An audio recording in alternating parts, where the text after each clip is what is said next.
जय जिनेंद्र, जय भारत।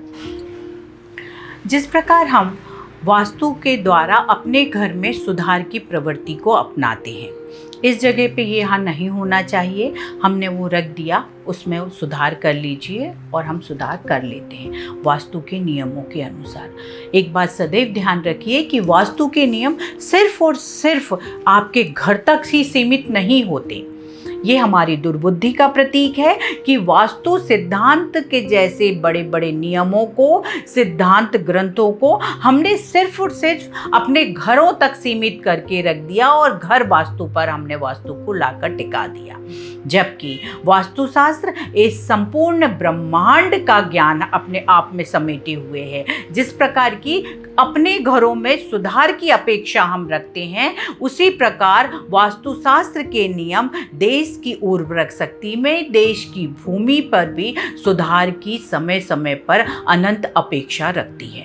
उदाहरण के लिए, ये ब्रह्मांड सिर्फ मनुष्यों के लिए नहीं है, मनुष्यों के साथ साथ अनंत पशु पक्षी, सूक्ष्म जीव, चींटी आदि सूक्ष्म जीव, कई जो हमारे दृष्टि से भी दिखाई नहीं देते, ऐसे सूक्ष्म जीवों का भी भंडार है ये ब्रह्मांड। अगर कुत्ता बहुत अधिक परेशान कर रहे मोहल्ले के, उसमें हमने उसके प्रति अमानवीय दृष्टिकोण रख दिया, पॉलिथीन में भर के कचरा घर में फेंक दिया, खौलता हुआ पानी डाल दिया।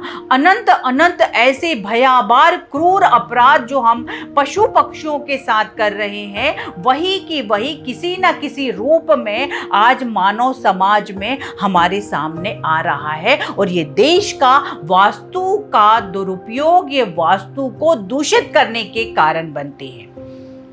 जब हम पशु पक्षियों पर भयावह क्रूरता करते हैं, तो वही किसी न किसी रूप में हमारे मनुष्यों पर या हमारे देश में प्राकृतिक आपदाओं के रूप में हमारे समक्ष उपस्थित होते हैं, क्योंकि ये नियम है, जैसा करोगे वैसा भरोगे।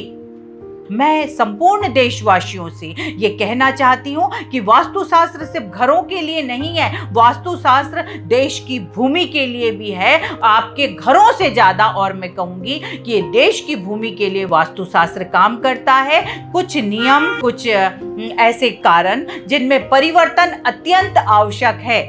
मैं सरकार से विनम्र अनुरोध करती हूँ कि ऐसे अधिनियम, ऐसे नियम जिससे कि पशुओं के ऊपर खुलेआम व्यक्ति अत्याचार कर रहा है, उस पर बंदिश बनाए, लगाए, नियम कानून को कड़ा करे और 1960 के पशु क्रूरता अधिनियम पे सरकार समय रहते परिवर्तन करे, जिससे कि इन मूक जानवरों को भी जियो और जीने दो का अधिकार मिले और इनकी हाय हमें इतनी ना लगे कि हम कहें कि बड़ा भारी भूकंप आया भैया, पूरा शहर तहस नहस हो गया म्यांमार के जैसे।